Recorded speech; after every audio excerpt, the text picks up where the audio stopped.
transition, give us just a minute. And while you're switching things over, Ignatius, let me start introducing our next speaker. And there's been a lot of buzz and excitement through the conference about having Earl Dotter here in person to present. And now Earl, I first got to know Earl when we invited him, more than a decade ago, to do a project where he was helping us through his photojournalism to understand the lived experience of Native Americans, especially in relation to emerging changes in terms of the economies on the reservations. And it was an amazing opportunity just personally to engage with somebody who I had already known as legend. Earl has been a visiting scholar at the Harvard School of Public Health since 1999, and during that time, he received the Alicia Patterson Foundation Fellowship to document commercial fishing hazards. And among other sponsored exhibit presentations presented in New England, after 9/11, he photographed the rescue and recovery efforts at Ground Zero at the World Trade Center. And for that exhibit, When Duty Calls, a tribute to 9/11 emergency responders, he received the American Public Health Association's Alice Hamilton Award. He was commissioned by the Asbestos Disease Awareness Organization for another exhibit, Badges, a memorial tribute to asbestos workers. And that exhibit continues to evolve and to be shown as asbestos use yet remains to be fully banned in this country. He is going to speak with us today on a topic which just totally jazzed my students. And you gave a presentation to Lily Tenney's my class last year, and they were talking about it the rest of the semester. And it's a focus on Earl's experience in understanding the Black worker experience through the lens of Earl Dotter. So if you would please help me welcome the great Earl Dotter.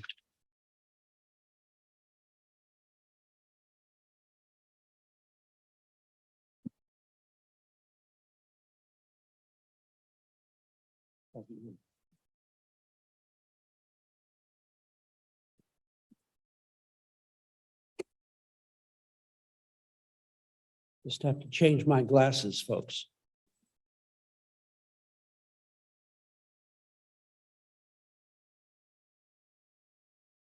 Thank you, Lee, for that kind introduction. I also extend my appreciation to the staff at the University of the Colorado School of Public Health Center for Health, Work, and Environment. They arranged for me to present here today. I'm also pleased to be here with friends and colleagues.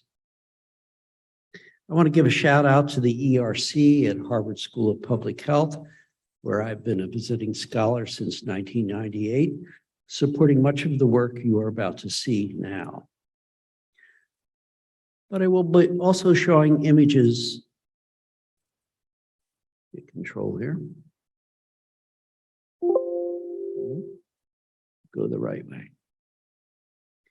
But I will be also showing images I have collected that extend the reach of my own photography into the era of enslavement, up until I began taking photos in 1968 myself. But I first want to offer this startling fact. In Montgomery County, Maryland, where we are meeting today, the 1860 census revealed that 32.4% of the population was enslaved.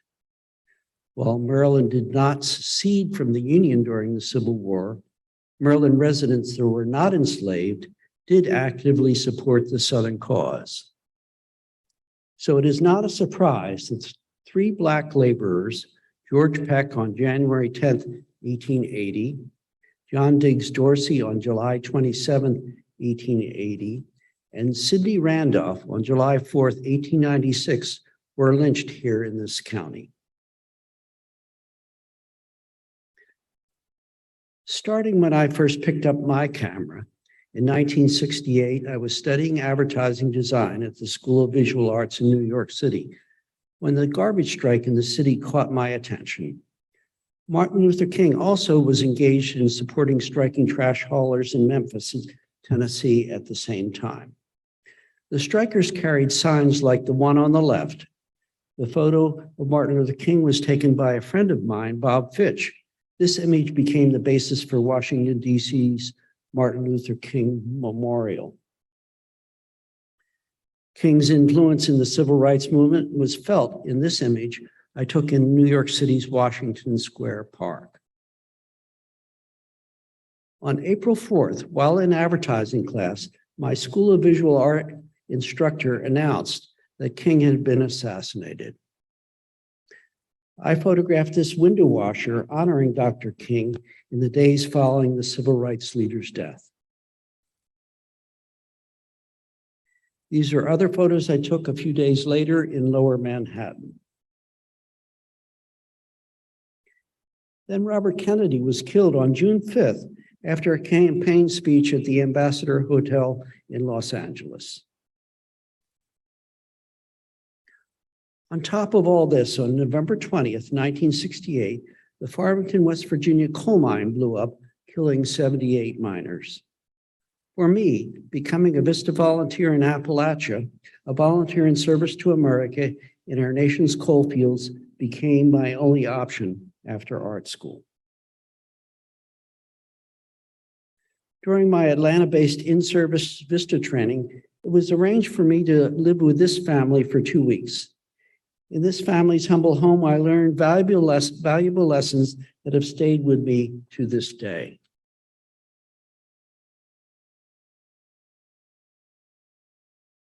My VISTA assignment brought me to the Cumberland Plateau region of central Tennessee, where the shift from house coal to home heating oil had devastated the coal fields economically. One Black community called Allgood became a focus of my VISTA project's attention. The community had been emptied out except for elderly residents like Jim Cullum and his wife and young children like their granddaughter.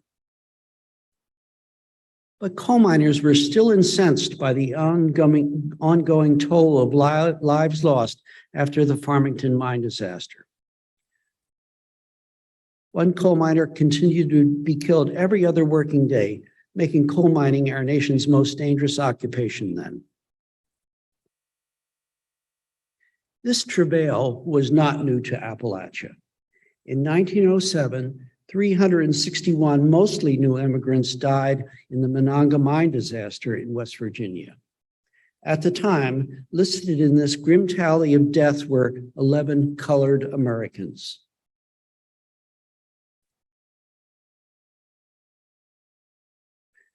My VISTA work between 1969 and 70 gave way to my first opportunity to rub shoulders with coal miners nationwide. By 1973, I was on the staff of the UMW Journal, the union magazine that went out to the union's membership twice a month. Union brotherhood that crossed racial lines was no stranger to this organization. Death and disability was colorblind in the industry. Companies first tried to use Blacks from the Deep South as scabs to break strikes. That strategy backfired because the union had a long tradition of welcoming every working man into the mine workers. And see the UMWA badge with a reversible black ribbon to honor a fallen brother. And that also commemorates achieving the 8-hour day in 1898.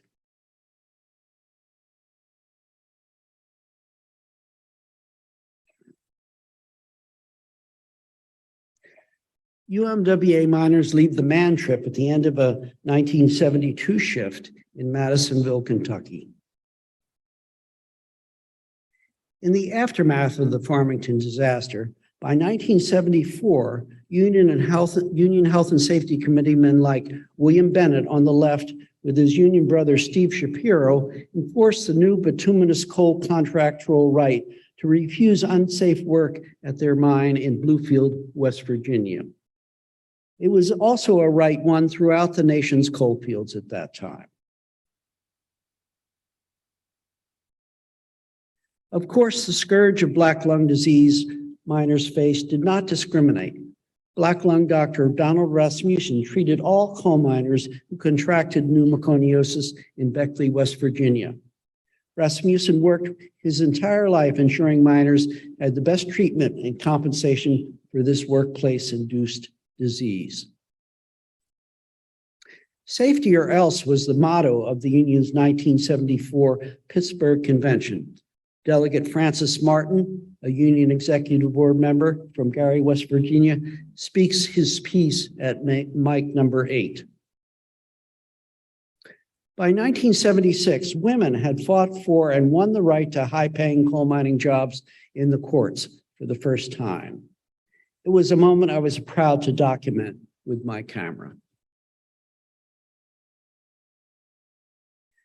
UMW miners stood down the effort by the Pittston Coal Company to eviscerate their health care and pensions, winning that struggle with solidarity from their own ranks and from all of labor throughout the country in 1989. Now, as our country shifts away from fossil fuels, it's my wife's role to ensure coal miners receive the health care and pensions they have earned. Deborah Stern has been a UMWA attorney doing that important work for over 35 years now. The work by coal miners to protect their lungs from pneumoconiosis continues on Capitol Hill today. Now we shift back to 1969, when I was working as a VISTA volunteer in Tennessee. I seized the first opportunity to visit the Lorraine Motel where Dr. King died in Memphis.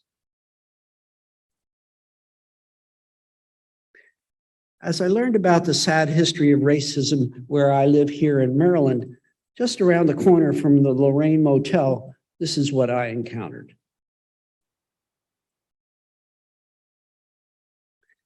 Returning back to Allgood to work with Jim Cullum, I made a surprising discovery while on the roof of his house that we were rebuilding with materials from many abandoned homes in the community. I first saw from Jim Cullum's roof a long abandoned home. I made my way to the house in the middle of an overgrown field, looking for useful building materials. But in the attic, I discovered a cache of 116 photos from what later research over 5 decades has revealed to be the photo collection of Margaret Marchbanks. She was one of 13 formerly enslaved siblings who had been given the Marchbanks name of their enslaver. Here is an image of Margaret with her husband, Abraham, and their children, and that of Margaret's nearby gravestone. Margaret was the only sibling to remain in Tennessee after the Civil War. Margaret married Abraham Officer. During the Civil War, 5 of Margaret's brothers enlisted in the Grand Army of the Republic to fight for their freedom. Only Private Alonzo Marchbanks survived the Civil War, working at Smallpox Hospital number 11 in Nashville.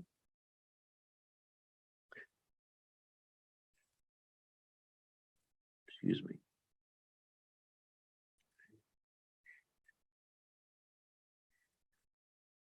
Alonzo died at hospital number 11 6 months after the Civil War had ended, succumbing to smallpox himself. He left a widow and child who received Civil War pension benefits. In 1969, I'll flip back here. When these pictures were discovered, I was entrusted to take good care of them by the Cullum family.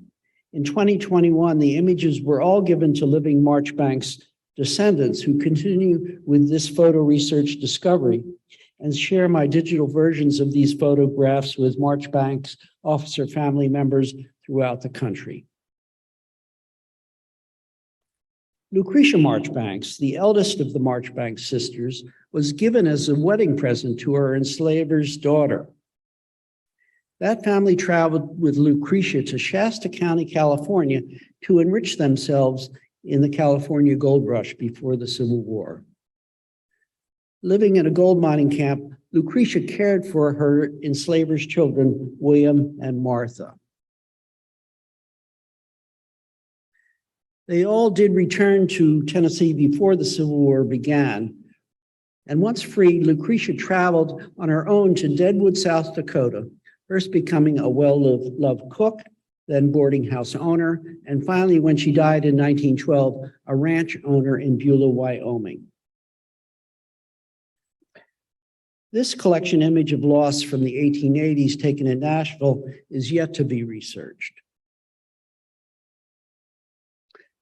Success and ethnic pride is revealed with these Western images as the siblings and their children followed Lucretia's example in the West during and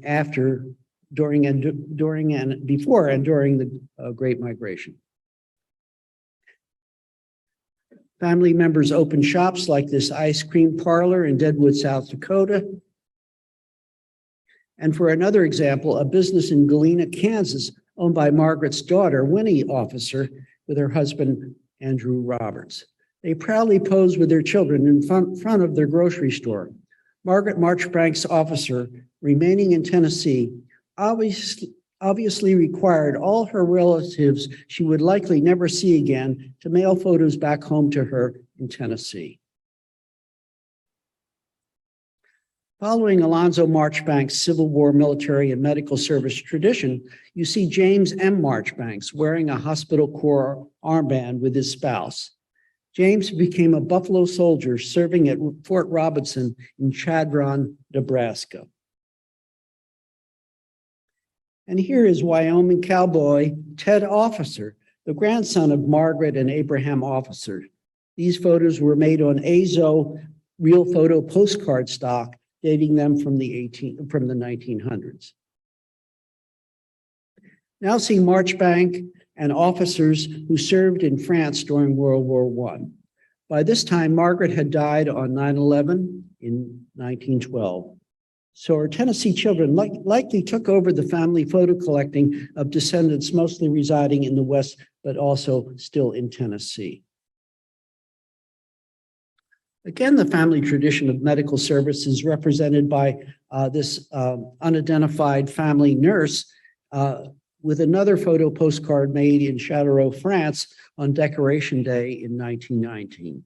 Many Black service members continued their service in France long after World War I had ended. And last is this series of Dr. Vance Marchbanks Jr., who graduated from medical school here at Howard University. He first became the chief flight surgeon for the Tuskegee Airmen in World War II. And then in 1961, became John Glenn's personal physician for the Project Mercury space program. Now, how is that for a Black worker's experience?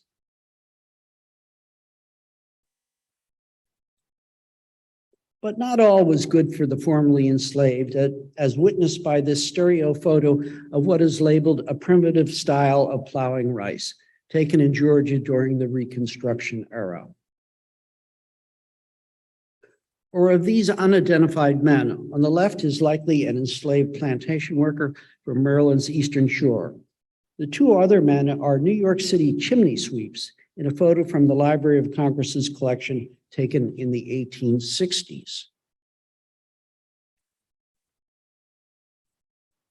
And here is a colorized lantern slide from my collection that depicts Black Washington, D.C. city workers spraying weeds with arsenite of soda. Written on the 1890s wagon side, it says, keep away, and written on the barrel, poison, keep away. African-American production line crew from 1905 wear respirators on the job at National Cash Register in Cincinnati. This is also a colorized lantern slide imaged. Next, you see a series of photo ID badges for Black workers who were exposed to asbestos. Shown here are two workers who made boilers and refrigeration products using asbestos insulation in the World War II era. The Columbian Steel Tank Company made commercial tanks insulated with asbestos, and the worker at the Electric Boat Company in Groton, Connecticut, contended with asbestos insulation required to be installed by the Navy in submarines she helped build there. Longshoremen like this Port of Baltimore dock worker regularly loaded ships with loose asbestos headed to South America. At Michigan Malibu in Detroit, this war worker faced down asbestos insulated manufacturing machinery at his job. And now back to my own photography. In 1978, after leaving the UMW Journal, I decided to follow the hazards of lung disease faced by cotton mill workers. But I first chose to start in the Mississippi Delta with those who harvested this useful fiber. You are looking at Tundra Lucas at age 10, and with her mother, they are handpicking the cotton crop in Bolivar County, Mississippi. Mississippi was the last state in our nation to enact compulsory education law. Only after the cotton harvest was fully mechanized were kids required to go to school. Were it not for the color of this image, you might well think you were witnessing a scene from prior to the Civil War. But when this photo was taken, it was only the black cotton farmers who had not yet mechanized the harvest. They still relied on community members to harvest the crop. The new cotton combines were very costly, and it has been documented that the U.S. Department of Agriculture discriminated, denying loans to black farmers for mechanized harvesters.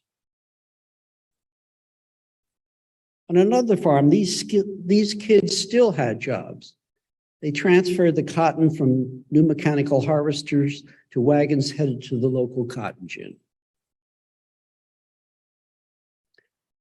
Bolivar County farmer John Meyer is in front of a compacted block of cotton prepared with mechanized machinery. One of his field workers covers it before the cotton block is transported to the gin. The tractor driver has the benefit of eye and respiratory protection, while the child who will unload the wagon of cotton at the gin does not.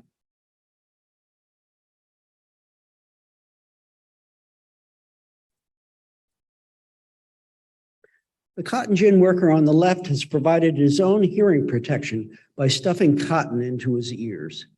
He also used his bandana for respiratory protection, and his sunglasses provide him some eye protection in this industrial setting. Onto a South Carolina cotton mill bale opening room, the dustiest mill job. You take a guess who this hazardous work was reserved for. Cotton mill workers in Greenville, South Carolina, created a hospital zone in their mill community. Their brown lung disease-induced coughing fits kept them from sleeping. These signs inspired the title of my first book about hazardous work. I do believe occupational disease is indeed a quiet sickness, under-recognized by our society. Brown lung victims like Otis Edwards, Carmen Harrison, and Casper Smith teamed up to form the Carolina Brown Lung Association. This integrated group proved to be effective in reforming compensation laws in the Carolinas and also was successful in supporting the promulgation of OSHA's cotton dust standard in 1978.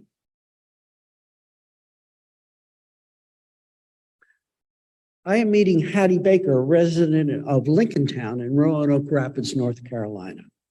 On that first visit, I learned that she was given a photograph of her charge when she retired as the maid to the cotton mill owner's daughter. We arranged for me to take her portrait with that photo once Hattie Baker came home from church the next day.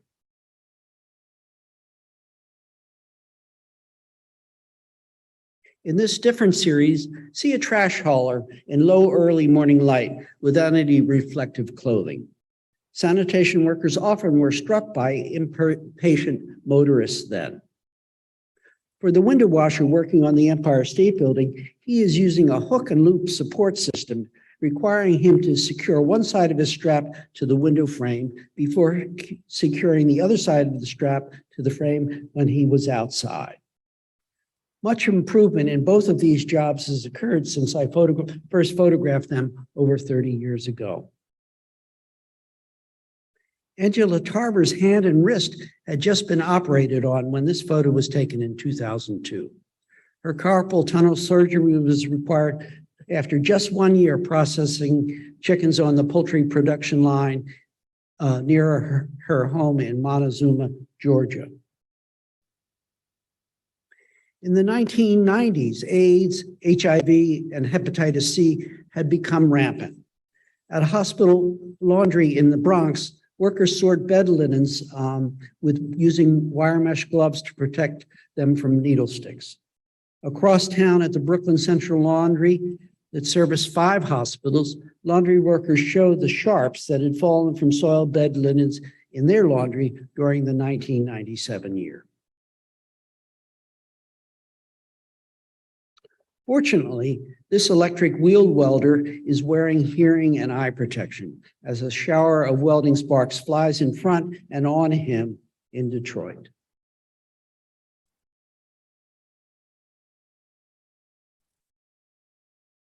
A Ford flat rock foundry worker pours molten metal into silica molds. The silica is a source of hazardous and often fatal dust exposure at many similar foundry jobs. I love the camaraderie these 2 auto workers express. Both were longtime employees at Detroit Steel Products, a manufacturer of truck springs.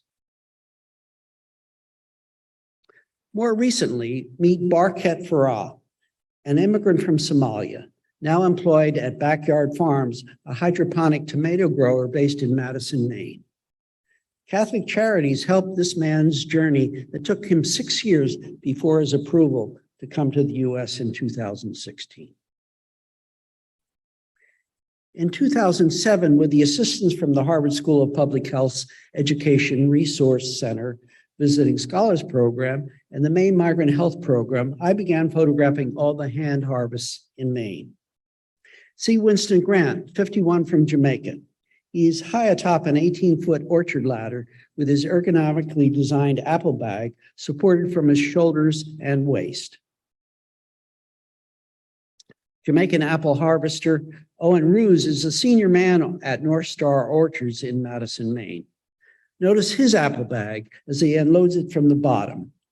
Ruse is a farmer back home in Jamaica and can support his family quite adequately because the harvest times differs substantially in each location.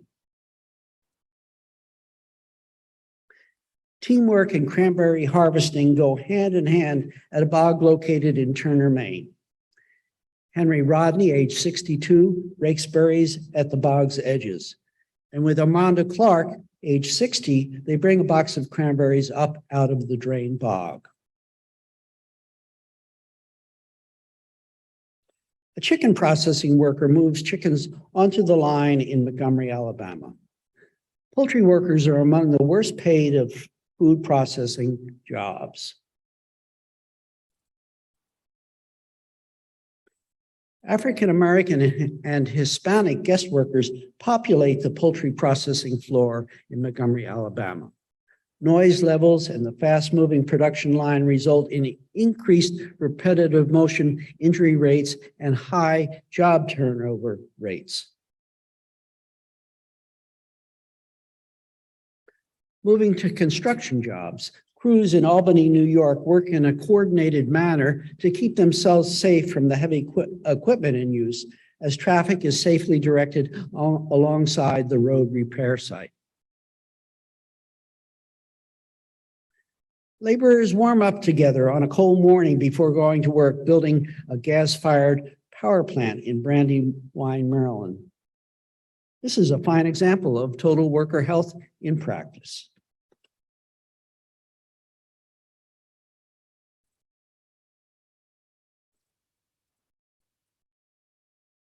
Sharon Wright is the operating room circulatory nurse working in the blue zone during robotically assisted gastric band surgery at the Hospital of the University of Pennsylvania, also known as HUP.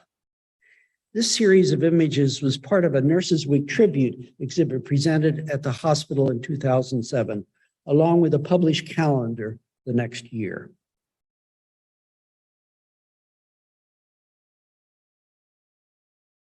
Trying to get this to advance. Okay. RN Jewel Howard's primary patient had an irregular heart rhythm. While charting outside the patient's room, Jewel was constantly vigilant, and when inside the room, she monitored blood and central venous pressure at HUP's medical intensive care unit. RN Nora Taylor was the perioperative nurse during a coronary artery bypass graft operation. It certainly does appear Nurse Taylor is making sure the surgeon does his critically important job correctly. David Thompson is an environmental worker at Maimonides Medical Center in Brooklyn. David describes what he does. When doctors and nurses are trying to save a patient in the emergency room where the life-saving work is done, it gets really messed up. Once the space is empty, I have to clean up quickly, all the while watching for bodily fluids as I make the environment sterile for the next patient. Juliet Baptiste in the center is a patient care technician in the labor and delivery department. She is caring for a Maimonides Medical Center patient with a high-risk pregnancy. The patient is required to remain in bed until her child's birth occurs.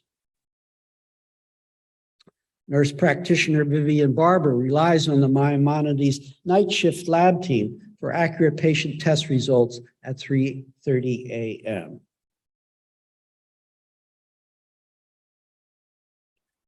On to another important subject. UC retired firefighters who returned to duty at their fire hall in Brooklyn after 9/11. They hold the New York Times double spread documenting the 423 NYFD firefighters who lost their lives on September 11th. Self-assigned, I traveled to Lower Manhattan on the first day of the general public was allowed there. I had no special access to Ground Zero. I encountered a can-do attitude from the multitude of emergency responders working outside the restricted zone of Ground Zero. With photos like these of the stairwell that sheltered 14 lives as Tower 2 fell, and this group of 3 responders, I was able to arrange an assignment that brought me into Ground Zero itself. Once there, I immediately encountered an ironworker being man-basketed into the site of the wrecked Marriott Hotel.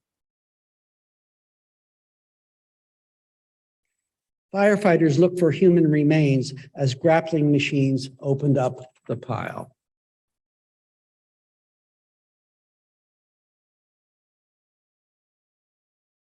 See the memorial at one of the fire halls in Lower Manhattan that lost 15 of their own. Despite that loss, the sign on the right was posted there.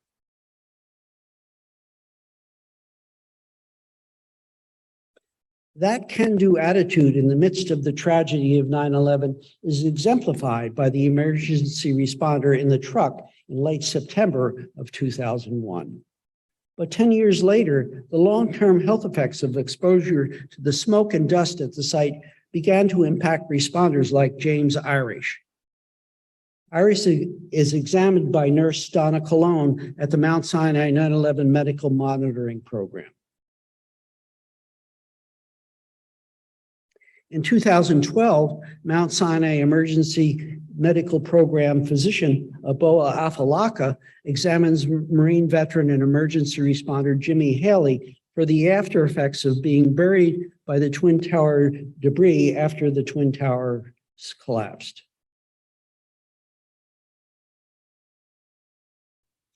It is a tribute to the expertise of industrial hygienists, union and management health and safety committees, and a culture of workplace safety practices instilled with the thousands of emergency responders that no further lives were lost in the rescue recovery effort at the site. The last girder was removed from the pit, signed by all the responders. That girder is now installed in the 9/11 Memorial Museum. In a different emergency response, after a California earthquake, inspectors enter the confined spaces of empty chemical refinery tanks to inspect for damage after appropriate air quality checks and posted signs have been placed at tank entry points. The auto factory worker on the left must regularly lock out machinery for adjustment. A joint management, labor, health, and safety committee came up with the idea of personalizing those lockout tags with the machine operator's photo. It has been found that by personalizing the lockout tag, anyone will think twice about energizing the machinery, particularly if the tag has a picture of someone on it that they know.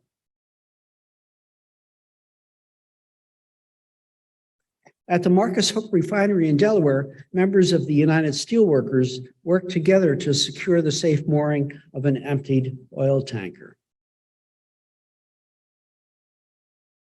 A laborer at the Big Dig in Boston uses sign language familiar to construction workers to visually direct a crane operator moving a heavy load precisely.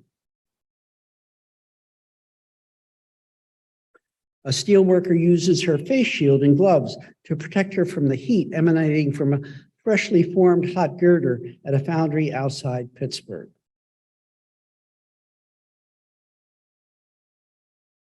Workers use appropriate PPE as they fabricate quartz countertops.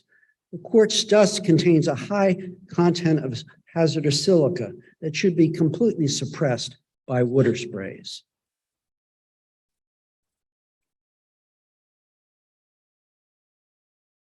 In this slide series, we observed the beginning of the workday for home healthcare worker Muriel Jones. In Chicago, she boards an early morning bus to travel to her client's home before the client tries to get out of bed. Chores await Miss Jones before she helps her aged client get dressed. The chores continue with a good cleaning of the bathroom and shower. After serving dinner, Miss Jones vacuums the living room and before heading home helps her client get ready for bed. Anna Amaya is a janitor. She has just finished cleaning the office on Capitol Hill in Washington, D.C. And the other photo is of hospital laundry worker Anthony Fortune delivering clean sheets to wards at Maimonides Medical Center in Brooklyn. And as I'm about to bring my presentation to a close, I would be remiss if I did not include essential workers who have kept us safer during the COVID-19 pandemic. We are about to enter an outdoor walk-up COVID-19 testing site in Washington, D.C.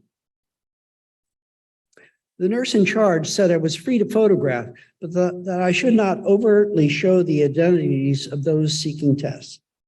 The healthcare staff performing the tests were providing essential record keeping for contact tracing and quarantine information necessary to keep the pandemic in check. And healthcare staff were properly protected with PPE themselves. Again, at the hospital of the University of Pennsylvania, I photographed the effort to vaccinate the hospital staff after my own initial vaccination. A HUP staffer is directed by security guard Anthony McNair to the waiting area where the hospital employee will be called to receive his first vaccination dose. Dr. Judith McKenzie was in charge of the HUP staff vaccination program.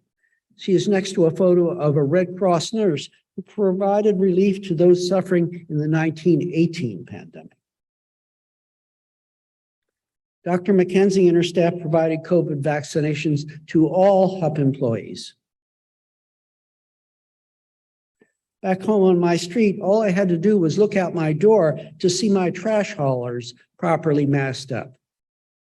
You also see the trash hauler's New York City counterpart in 1918.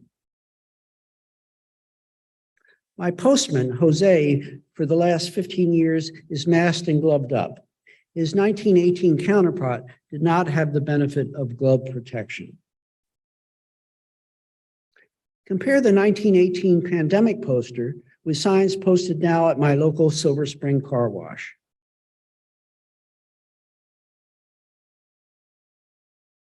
Those who washed my car were protecting themselves, their coworkers, and me.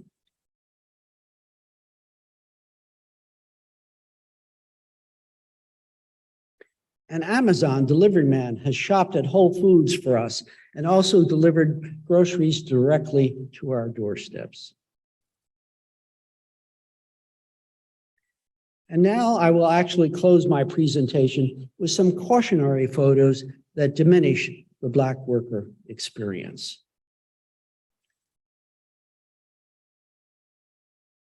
And that for all Americans who continue to lose their loved ones while they were at work.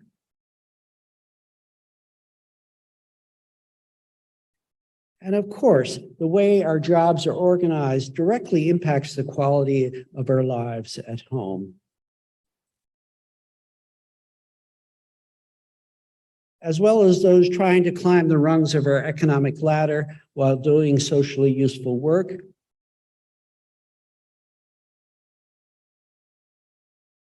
And the formerly incarcerated deserve second chances for success. And present and future Black American workers matter too.